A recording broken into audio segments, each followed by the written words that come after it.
Hello there everybody, welcome to MOD 302, 3D Digital Environments with me, Wayne Robson. Now we're going to be making this to start off with. Well, actually a version of this, we're going to make a variation on it for this, because start off a little bit easy for the first lesson before we get into the really hard stuff that will make your eyes bleed and your brain fall out your head. I should point out that if I seem a little bit subdued, I'm going to be starting with the clouds and stuff and then doing the rocks and things. I'm just getting over a really bad bout of food poisoning. So if I seem a little bit subdued, that's why. Right, I've just set this in lazy. What I've done is just bang some stuff into this scene. This is basically what we're going to be doing for the clouds. We're going to get rid of all this.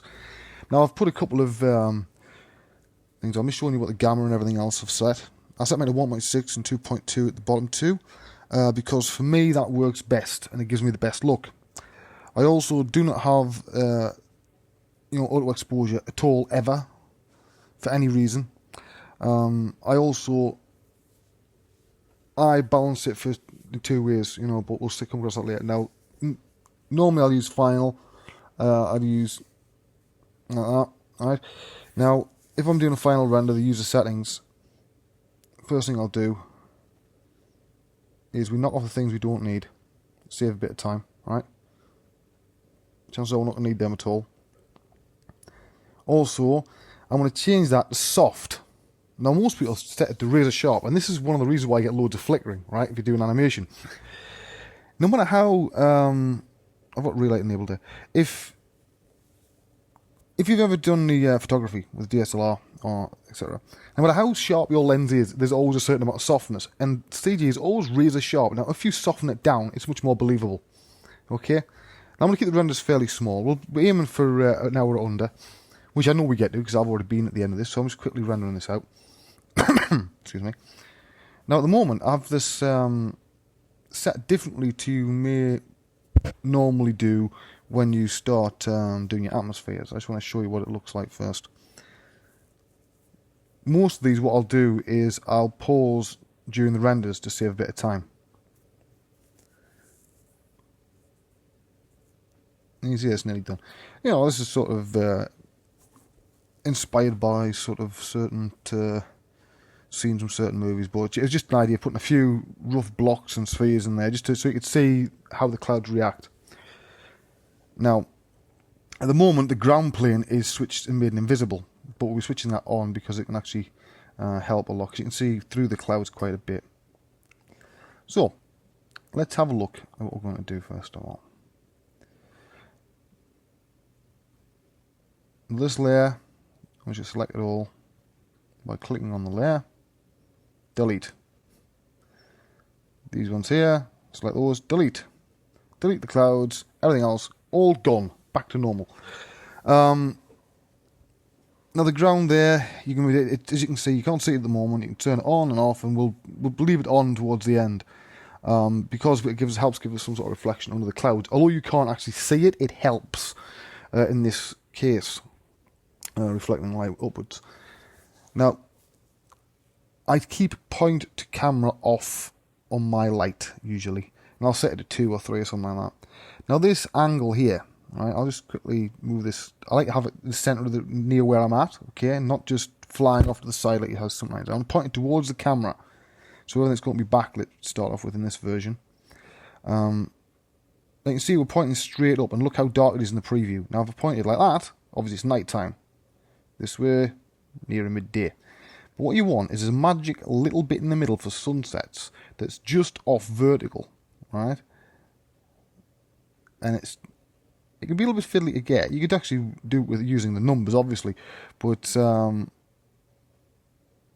like to eyeball it personally and get a rough idea. Now, you've got all these options when you click on your light, right? What you can do, won't be using this, but it's something you might find interesting. I'm just going to unclick all this rubbish because most lens flares are terrible. Anamorphic. Now I'm going to bank that up, right? And then just take that down a little bit. And you can see you've got a nice anamorphic flare. You change the colour probably to blue, which would work a bit better, or a slight green, depending on the way a normal lens would be. But you can see how you could actually fake a anamorphic flare pretty nicely. But usually you can do it in post. There's a number of ways of doing it. You know, I'm assuming that most of you can work a lot of that out. If not, just ask and, you know, I will outline. So, I want to get rid of a lot of this stuff. You can see, I'll turn it down. You don't want it too much like a lightsaber across the bloody screen, you know. And you see there, it's because an anamorphic lens, for those that don't know, it you're squashing what you see horizontally, and then in post you would stretch it out horizontally, right? And as a result, all the lens flares, everything's stretched out, right? You can actually do a nice fake by taking your raw footage, compressing it horizontally, and then encoding it out, you know, as lossless and taking it back later. Now you can see I'm changing a lot of the settings here for quality because I want this as low down as I can. Alright, I don't want to use the highest settings. Now if I take that somewhere around there, so we want direct light, but we also want some ambient light. And you either have by the sky or, you know, normally I stick with by the sky for this. Now, I want to change these colours, right? Because I changed them a little bit on this. I'm just going to drag these in. And then, I'll show you a little trick. It's a little bit fiddly, but it normally gives good results. So, I'll put that into there, right? Now, they're roughly the same saturation. Not perfect at the moment, but if you get them bang on, right? You see how one's a little bit higher than the other. If I go and sort these out, which is fiddly, I know.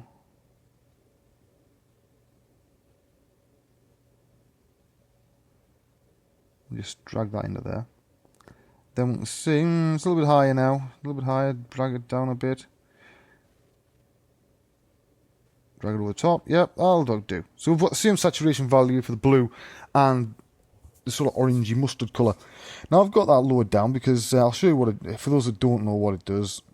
If I go OK and there's absolutely none whatsoever, you can see it's all lovely and bright. Right, but we want it sort of a greyish colour. You can change the colour a bit. You can actually add a sort of purpley colour at night time, all sorts of stuff. So I'm just going to find a nice happy medium. I don't want everything too grey. Okay. I want a nice value where I can see enough, but I also want the highlights on the clouds to stand out enough. Now, I'm going to have the moment projected on clouds. We'll put that as a sort of a -2 or something.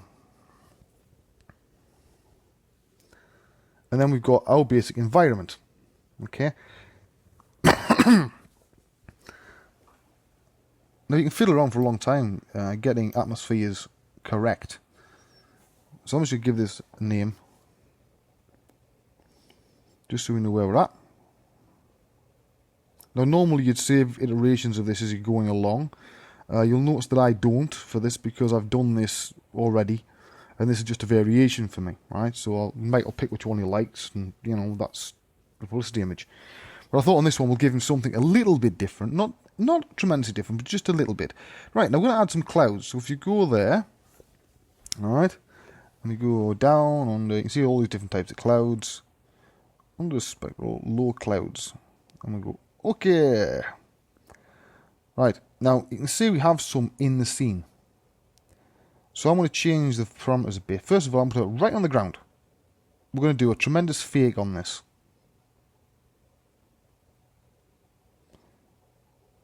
Cloud's quite high up. Change the coverage. We don't want 100% coverage because you've got to remember you're viewing this at an angle, so you won't see tremendously a lot below it. You know. Change the coverage value and everything else.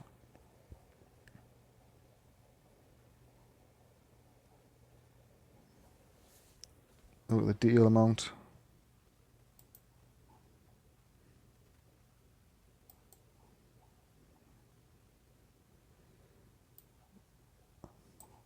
I'm desperately trying to make my preview video here a little bit bigger so I can actually see what's happening, because it releases a lot of stuff. And take the ambient light. So basically you can see what settings I've got, and I've set the scale there to 3 at the moment. And I'm also going to try something different, and I'll also show you the difference that you can do with it. So I'm just trying to find something interesting. We'll stick another low clouds. Right, now you see there, if we align this correctly and we're prepared to spend a little bit of time, you could have a lovely sort of, you know, the sort of skies you'd see on the likes of the Sistine Chapel, you know, where you've got sort of God reaching across to man and stuff. And they have these lovely sort of between two layers of clouds. You can actually do that in view fairly easily. And it looks lovely, but you know, you want to have a bit of time to basically set it up. Now you can see here the opacity. I'm trying to balance this because we're looking at the preview, which is never 100% correct. But it means then we can make sure that one set of cloud isn't like that, totally illuminated, the other one isn't. We're aiming for reality here. You'll find with reality that one of the things that I find a lot of people underestimate is how powerful ambient light is. And you'll see later on that in some of the other weeks that ambient light, the moment we've, you know, enabled ourselves to use the re-render settings, that we can completely change the render and then go back and say, okay, this is how we want it to look. So then when we hand it over to Composite, they're going to look and say, great, now I know what I'm aiming for. Because you can get more settings out of View than you're ever going to need in a million years. In fact, normally I would say cut it down to what you need. Some of them can have an impact on the render time. So it's best to discuss this, you know, with those compositing and make sure that everybody's got what they need but haven't got a load of other stuff that they don't. So you see I'm just messing around with this, just showing you some of the settings that you can get to make it look a bit different. Personally, I like the sort of, you know, perspective that you get from the two layer of clouds, but I also know that if I put that on this scene with the two rocks and the figure and some of the other stuff, you know, what the clouds are going to do, it'll get really sort of cramped looking very fast. But it's just to show you some of the things you can do. I would encourage you during this course to experiment. Don't just keep to this course, right? You'll get the best out of this if you are constantly experimenting and trying your own stuff at the same time. I always say in every course, it's not a magic wand and we don't live in the world of the Matrix. So you've got to put the work in. Now, if you look at the scale on my bottom clouds, I'm changing it. We can get a different type of cloud. Now, this one, I know is going to be too soft. Okay? It's going to look far too soft looking. We're going to have to redo things a little bit. But sometimes you want a really soft cloud. One thing we'll be covering in a later week, just excuse me for a mouthful of water, is the pass that's missing that a lot of people need for compositing is a Z-depth pass for the clouds. As you'll see right at the end, but we can't get a Z-depth pass for the clouds, it just comes out empty.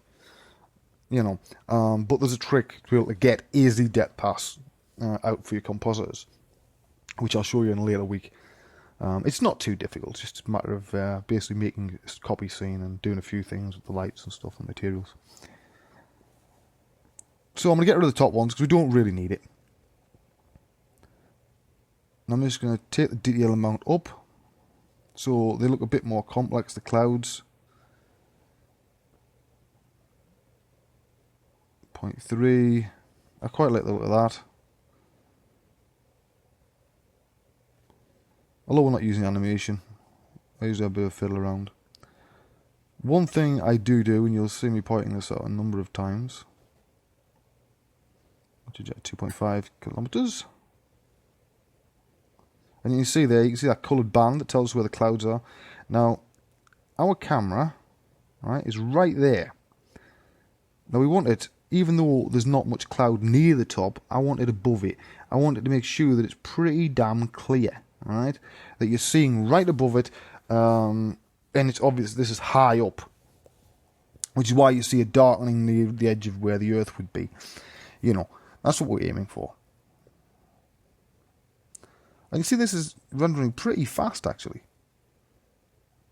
I'll let you into another secret. You don't always have to use, you know, spectral atmospheres. Now, see, this is the re-rendering because I've got it enabled. Now, I can take the ambient. And you can see there's not a lot of information on the ambient in clouds, but we can change it quite considerably. And I can change this, and let's just try something crazy, like a really saturated blue and a really saturated orange for the sun. And you can see you've got a much more stylistic effect. Now, you'd want to back this off, let's be honest, right? You want to take these colours, when you're colour correcting at this level, It's great for a still, all right, or for a style frame. But if you're doing it for full animation, obviously it's not a good idea. That's the only thing I ever use it for. I use it for either stills or style frames. Now I'm going to change that back to 1.6, but you can see you can change the gamma in post. I believe it's not 100% accurate, the gamma change, once it's in post. Okay, I'll just reset those. So bear that in mind. So you can see we've got quite a desaturated sort of, look there. Now, the gain here, if I change this up and down, you see how I can get darker and lighter on that. So I just take the gain a little bit. It's a bit sort of like a multiply. So we've got our base clouds there, fine. I'm looking at the top clouds and I'm thinking, well, do we actually need them? And you'll notice that there's times when I go off at considerable tangents when I'm working. Because if I think something is not working, when I'm trying to design a scene, I will just say, okay, right, it's like, like the little cycles of Tron. I'll do a right angle and say, right, no, get rid of that. So I've just added there a cloud. Now watch how fast it renders, this big giant cloud. Now it'll look a bit terrible at the moment because I haven't done anything with it. To be honest, these clouds as they stand are good for mid-ground and background stuff, but I wouldn't use them without severe tweaking in the foreground. Now even at the end of this, I would normally go back and tweak it, right? Even at the end of this hour, because trying to get all this done in sort of 51 minutes, which is how long this is a tall order. Okay, so I'm trying to just angle the sun here so it catches the edge of the clouds. Like you see on some of the sort of nice old masters' religious paintings, you'll know what I mean. And this is, if we edit the material, this is the actual volumetric material we have here. So we can change completely the look of this cloud just by using these.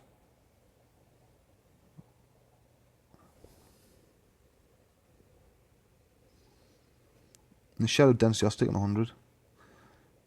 Now the ambient lighting and things like that, I'm trying to match, you see. I want the opacity and the ambient lighting, etc., to match where the cloud is coming from. Because if you get it wrong, it's obvious it's just stuck on like a big sausage in the middle of the clouds, or in this case it's curved like a banana. I'm always very careful with the feathering. I would like to point out, this is a little trick of mine, right? I used to do this for ages. And that is, I would go into 3D Max, I'd create just a random sort of mesh shape, okay? I did this on the infamous Of Gods and Men short. Then I would take that into Mudbox, right? And I would sculpt a rough shape of the cloud.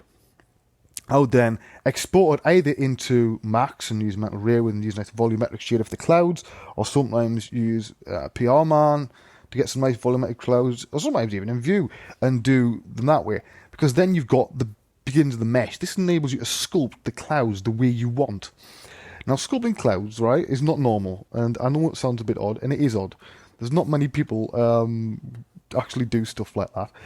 So I'm not showing it as part of the course because it would probably take weeks to show you. It's not an easy process to sculpt clouds, as you will can imagine. And it's sort of a specialist area that the chances are you're never going to need. But if you want to have a go at it, just have yourself a go. So I'm going to just rename this. So that's feature cloud 1. So we know where that is. Now, I can use multiple copies of this and will. The idea in this version is to use this, because we've got this lovely curved shape around it, to frame the scene. Excuse me.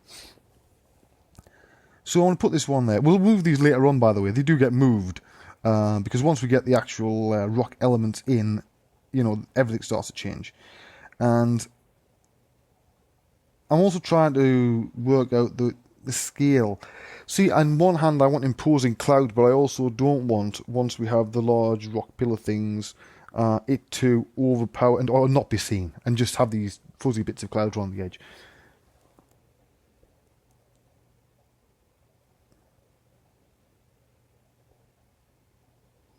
So move this over here, we'll try and put it behind it. Because you can use multiple layers of clouds. You can see we can't see a lot of it because it's directly behind the other one. if you had an animation, this would come in a lot more handy, because then as you went past the first cloud pillar, you'd approach the second one, and you can get some actually quite tremendous effects with that, just flying over clouds and stuff fairly easily.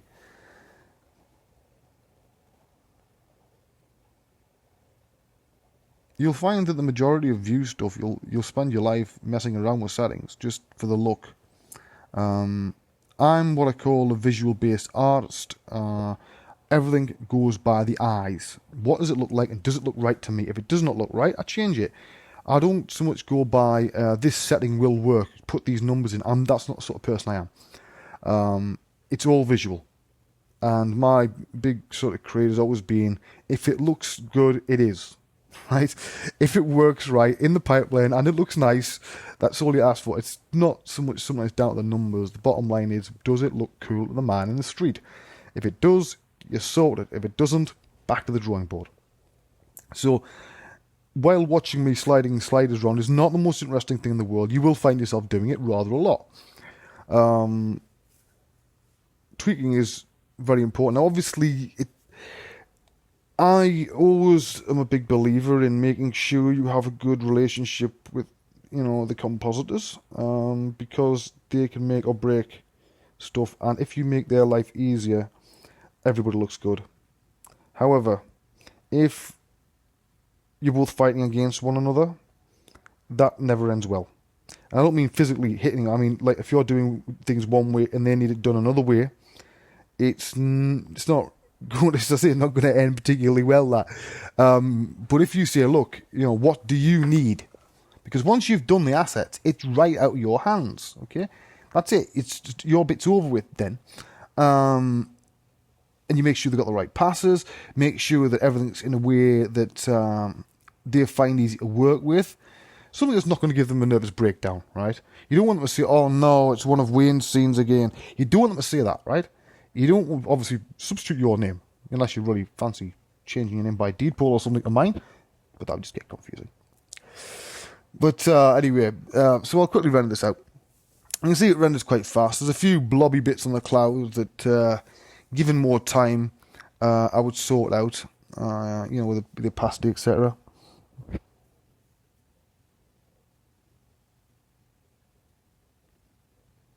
Remember that this is based on fractals behind the scene, which means the closer you get, the more detail you get, etc., etc. But you can change those fractals. You can mix and match. You see there, I've got global illumination now, right? And this is it's a bit faster, okay?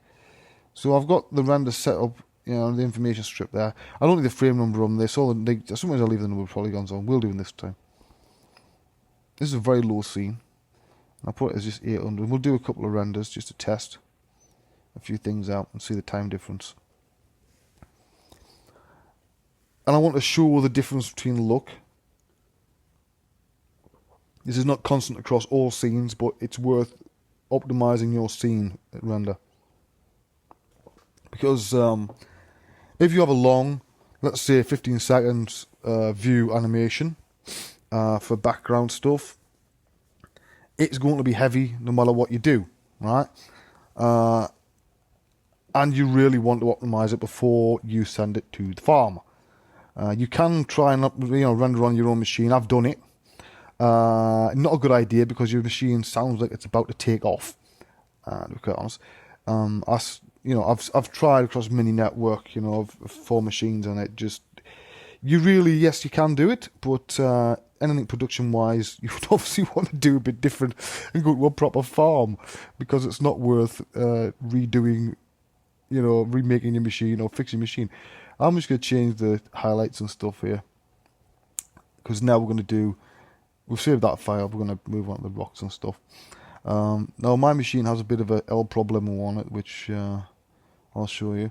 Now I've already made a meta blob object, which is easy to make. And I've got just a simple fractal on this.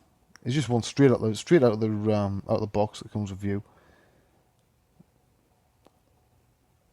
Now, the one thing to bear in mind is if you change the scale, it'll look different. Now, this looks very nice, But the moment we make it the correct scale in the proper scene, I can tell you now that it basically looked terrible, and I did not have, a long time to redo, the scale and everything else, because this needed to be out the door and on the forums for you to download and stuff fast. But you can see there, I basically just clicked on the Metablob thing on the right, on the little vertical bar. And these are the shapes that make it. These are all primitives in Vue. I would like to be able to see a way of metablobbing meshes that come from external applications like Max or Maya, because then you get some really wonderful shapes a lot easier. Now I'm just going to put these side by side. So I've ungrouped all stuff in one metablob, and you can see this is what it basically looks like in comparison. You've got the main forms.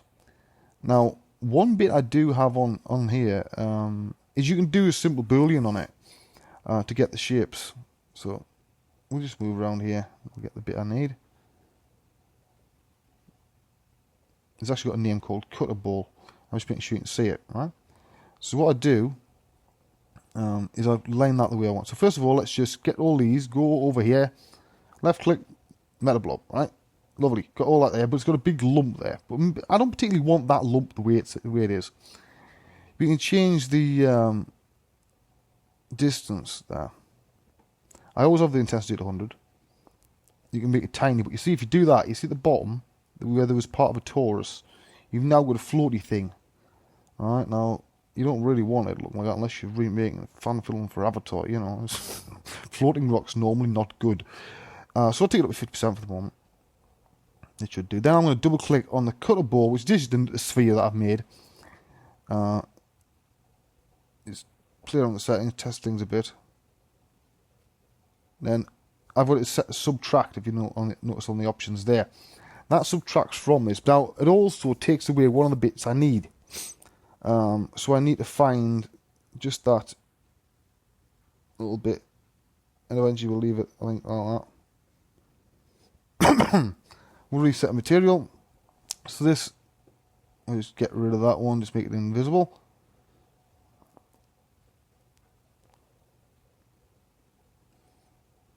And I've managed to make a copy, so it's slowing down. Just pause up while I deleted the copy.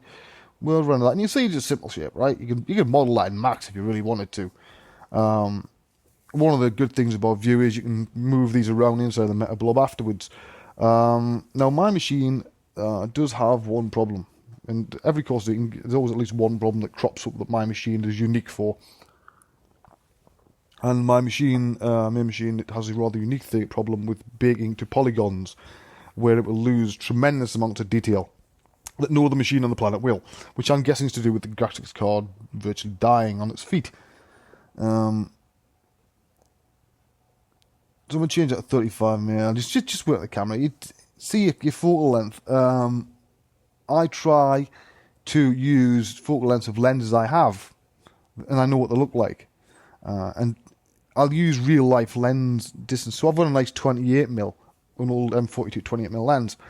I've got a nice 30mm. I've got a nice 50. These ones that would look nice, and a really nice 14. So I have a look at those, and I'll say, okay, this is a sort of look, and how wide I want it. So I'm just quickly selecting one of these, and we'll have a bit of a mess around with these just to see what we've got. World parametric.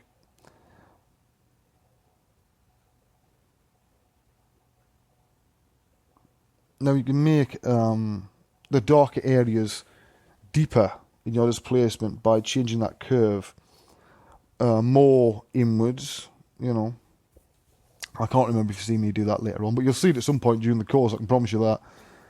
This is the easy one, right? You can see there, whoa, this is way too much, just explosion in the polygon factory.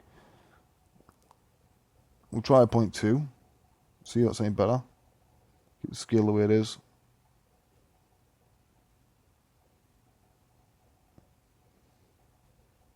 And you see that's basically what it produces for you. And it's mixing variable roughness fractals together.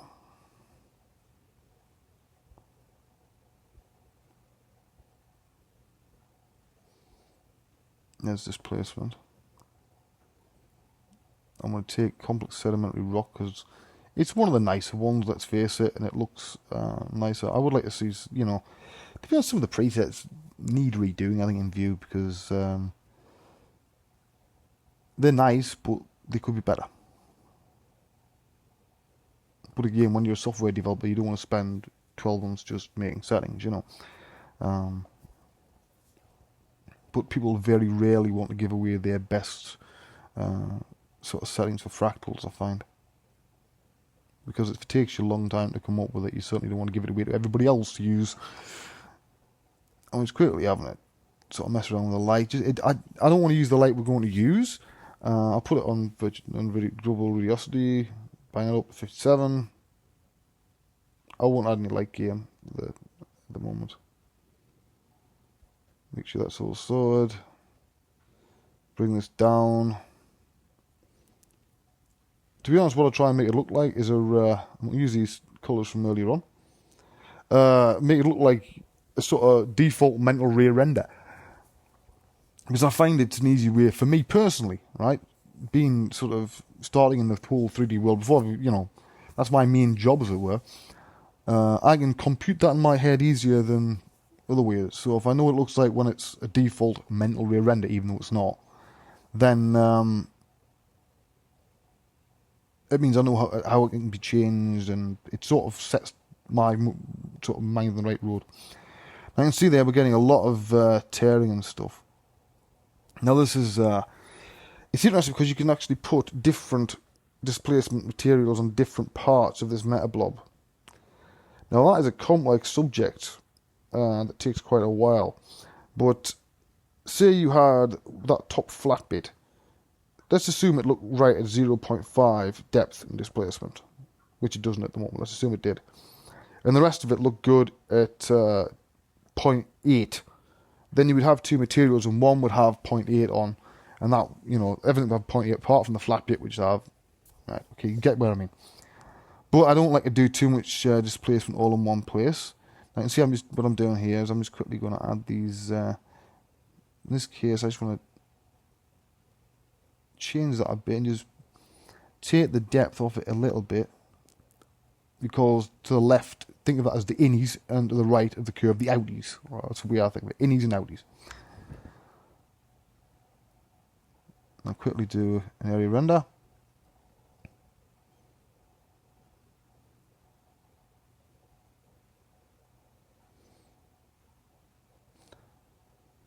And there we have it. It's still got some tearing. But to be honest, a lot of this is academic for me, because I know fine well the moment I break it down on my machine, it's going to the quality goes down. Now in the later classes we start bringing Mudbox into the equation, which makes things easier. Another workflow you can do if you want to try this out now and try some difficult stuff and get a little bit ahead in the class, try, say, if you've got Mudbox and ZBrush, right, then you've got a load of stuff open to you from a workflow perspective. You can take this rock into ZBrush, right, break it down to polygons, take it into ZBrush, use that next Dynamesh thing to get a brand new mesh, stick some, you know, UVs on it, and then you can sculpt it. Now, from a texturing point of view, there's a whole host of reasons why ZBrush is not the right choice for this particular type of work. We'll go into them later on. It's not this software is better than that. It's simply a case of some things are better at some jobs than others. And when it comes to a lot of the texturing stuff, the layers and opacity and things like that for Vue becomes very, very handy. And while you can do the whole opacity thing in ZBrush, you want to be dealing with the actual textures, not, you know, poly painting. That's my feeling on the whole thing. It's the reason why I would use that. I think the one, there's two possible things you could swap for Mudbox. I would say the Mari or 3D Code. That has some decent texturing tools now. So you can see what I've done is on that curve I'd added a stair stepping to try and if you try using a strata filter, what happens is it pulls the points in too far and you get lots of tearing. But it depends on it. And you can see I've got Twitter running there, which is very naughty. And I was pretty sure I'd switch that off. You see I'm actually following Lord Voldemort, because he's funny. Just come up with the occasional rude thing from time to time. So you can see I'm jumping around a fair bit here. And if I set a render away and it doesn't work, I'm cancelling it and off I go. And we'll just look at these two side by side. There's two different ones. Now the one I used in the render you've seen is a different, entirely different sort of meta blob object that's baked down. Now that was very high poly. That one was about 2.5 mil. It was baked to. And I had that, then I would make a smaller copy of it, which you'll see later on when I do one on the left hand side of the screen when we're putting the scene together. I would then nest it near the first one to make a new object. Now because I've got a brand new object, you know, you got 5 million. Then I would add a copy of that the other side of the screen and then route it. It's all. I'll explain what I mean. I'll add an untextured version of the actual objects for you, providing they're not absolutely smegging huge, which they could well be. So you can at least see what I was doing in the baked object in that original one. Baked a polygon. This is not going to work well. We're going to get all sorts of crazy stuff here. But it doesn't really matter because all we want is a base shape in this case. So it takes a while.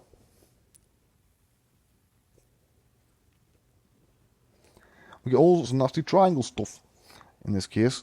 That's, as I say, that's something to do on my graphics card. So I'm going to have to replace the damn thing. Let's just change the angle a bit, change it to 33.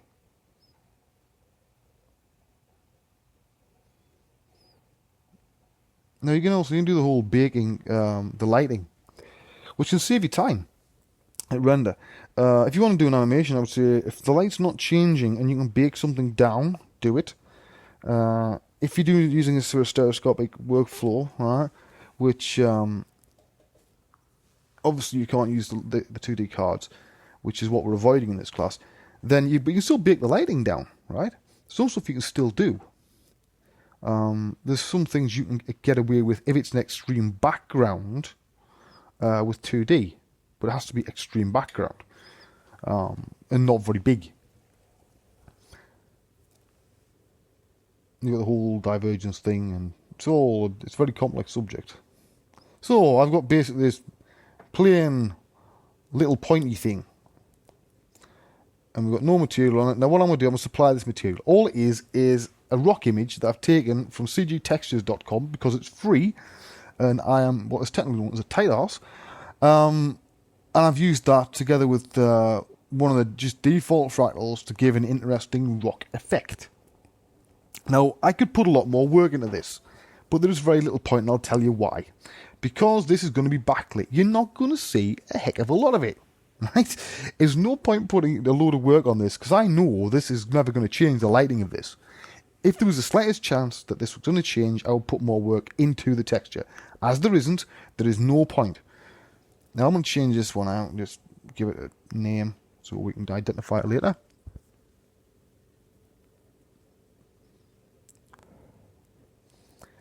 Those things you've got clouds, no diffuse, they're actually, I pulled them from one of the default view scenes, right? They're very useful. And if you're using a scene that's just not stereo, 3D, you can get it with 2D cards for some of the atmospheric sort of clouds above sort of trees and stuff. So you can just bake a few of those down. And those ones there are ones that were in one of the scenes, so I pulled them out and, use them from time to time. But, I've also got a selection of other ones for various projects. Right, now let's open our main scene. Badosh. And that's how it looks at the moment. We're going to start adding the rocks and stuff.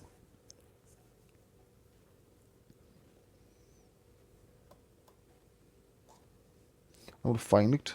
Oh, there it is. It's not giving us a thingy. Now, what I'm going to notice there straight away is it's too small. It's tiny. Now, I've made this. I'm not obeying the scale rules here, right? I'm purposely disobeying them. If you've taken MOD 301 or you are taking it, you'll know that I often come up with a phrase during that, and in fact I've said it a few times. I say it in live lectures as well, that sometimes reality needs a helping hand.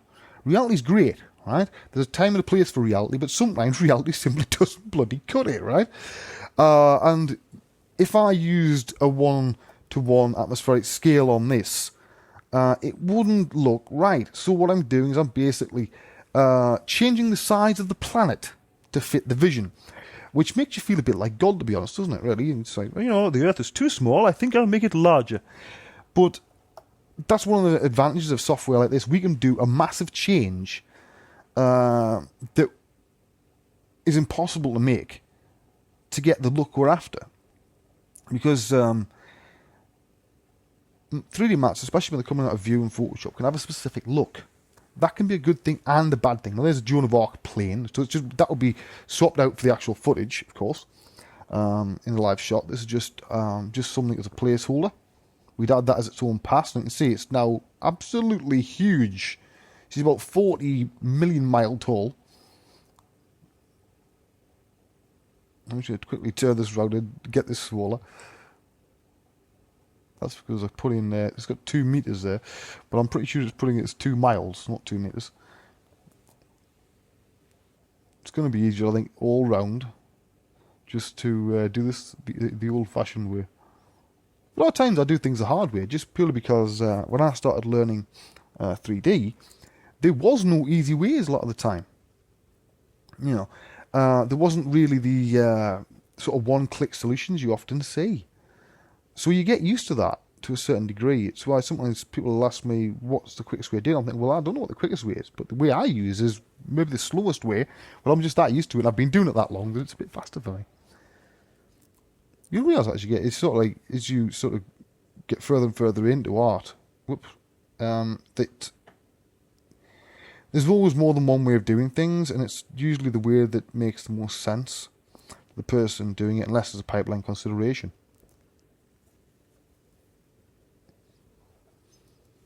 You know, you'd probably do a nice Superman scene or something like this, couldn't you? Or a UFO rising above the clouds. This is not an excuse to make fake UFO footage. I have friends that would be very annoyed that run sites like ATS. Wouldn't be the first time that I've had to go in and tell them something's fake, but I'm digressing there. Right, so we're going to put her on the rock. Now I'm trying to find a place for it. What we're going to do now is I'm going to just quickly move from the top view, line her up. If you want to make one of these cards, it's up under the primitives, up where the sphere is on the left with the vertical bar, toolbar. But to save a bit of time, because we're already running over the 45 minutes on this video, you know. We're at 42 now, and it doesn't finish for another, well, till 51 minutes. And now I'm just going to go into the scene. You notice I'll create a new camera, so I've got the shot camera locked off. Because I know what the angle is going to be on that. And then I just want to put it in the right place.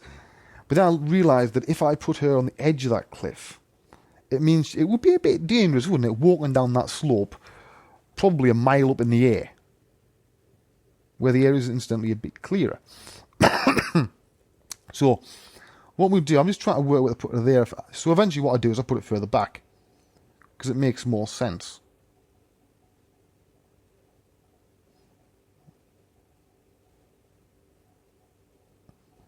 Now, one thing I did play around with adding, things that never made it into this, was adding a small glowing sort of cave doorway just on the very edge of frames, so you could tell that she came from somewhere. But in a way, I think this makes some sense that you don't know where she's came from.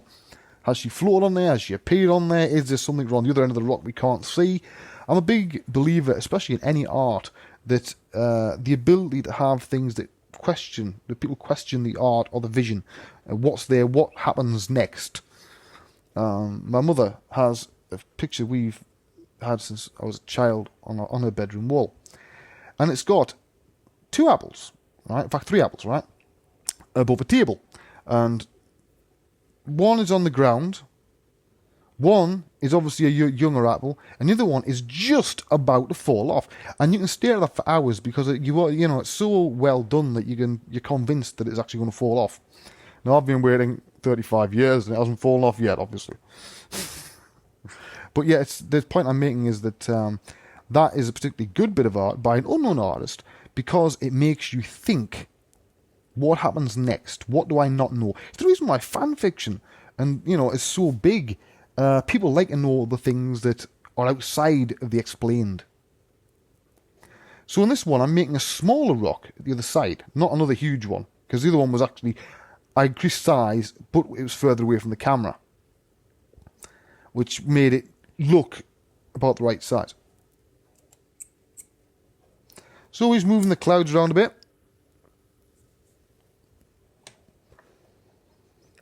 Now I'm going to angle it vertically.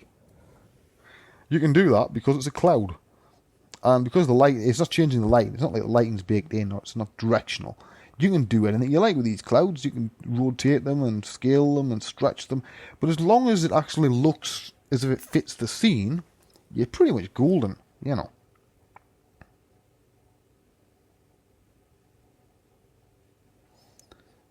So we can see we've got her on the dark rock. She's not a robe sheet, so she's dark as well, against a light cloud. Now the light cloud on the left, we've got contrast in the foreground, a smaller rock. And we have the sun behind one of the clouds. So that, you know, we see the highlights on all the cloud bank, you know, like a floor. I'm just organising things down. Let's have a quick look at stuff. Now, I'm going to take the quality back up a bit. It's normally by default -1, but you may want to have it a bit higher than that. I always disable wind, right, when not needed, because it can add considerably the render time. Now, as this is for a still, I'm not going to need it. In fact, even if it wasn't a still, there's a good chance that I would leave it to breeze, not wind, because it would. There's nothing worse than you see an animation that looks like it's during a hurricane. Texture filtering and texture really interesting. I would use if the foreground was lit better. But as it's not a big thing. Normally I stick to 33 because it seems to work. And a friend of mine pointed out that a lot of the other numbers don't seem to make a lot of difference, but 33 is faster. I'm making sure I've got relighting so we can relight it if we need be. Stick it to a 1920 frame. And render.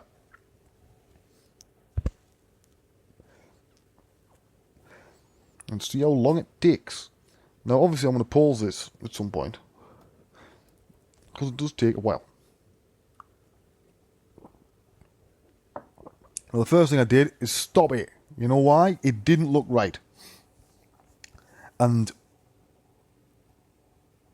it was this cloud over here that looked wrong.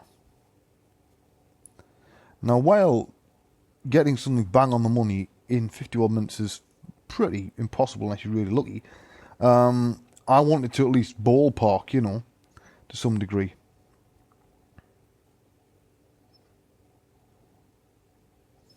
I'm looking at the preview there, changing a few settings. I want it at least ballpark, you know, I don't want it too much.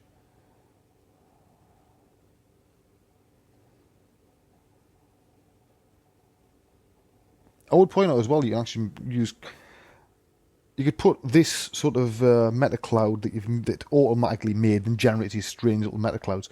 You can combine these meta clouds together and into a one, and put say 5 of them to make a really complex cloud shape. Or as I say, you can use a mesh as well, and simply use a volumetric shader, which you can have a look at the volumetric shaders that's in some of the meta clouds that it makes, and change them round and save them out so that you've got a shader standing there. So again, I've cancelled that one, and I've thought, well, this needs to be a bit bigger. I'm not sure this was, in hindsight, the right decision. I think personally, I should have kept the same size. Looking at it now, I shouldn't have done as much of a size change. I'll just push it down at the clouds a bit. So technically, some of the clouds are below the ground now. But as we're not seeing the ground, it doesn't overly matter. I'm trying to just look at that edge lighting, because often on these scenes, it's the edge lighting around clouds that sell it, to be honest. The rest of it, you can do all sorts of magic things in post once you've got your layers and everything split out. I've got about 2 minutes left, so there you go. That's basically our final-ish version. And you can see it took less than now, which is pretty good. We can mess around with things. That's what it would look like if you had the automatic on, which is why we don't turn it on. And that's just the ambient. And you can see the ambient is affecting the rock, so I get up that a little bit, so we can see a little bit of detail. Just take that down. In fact, we'll take that back down. 1.2. And you can see the settings I've got on the post there. Now I want to just change this to a very light, very, very light coloured orange. And this one to a light coloured yellow. Because I'm going for that sort of grade. One thing I don't want is teal and orange. I hate teal and orange with a passion reserved for warring nations. Right, so you can see what it looks like with the post effects on. Just change it around a bit. Which I use as a guide for a compositor. Nothing more. Let's see what it looks like with them off. Bit of lens on there. And make it look nice. Right, next week it's going to be the road one. So we're going to do a nice photoreal road. It's a two-step process using Mudbox and Vue. And we do some complex stuff with plants and why. You'll see why Mudbox does some fantastic things, especially when it comes to plants. Right, I'll see you then. I'm Wayne Robson. Hope you enjoyed week 1. Bye-bye.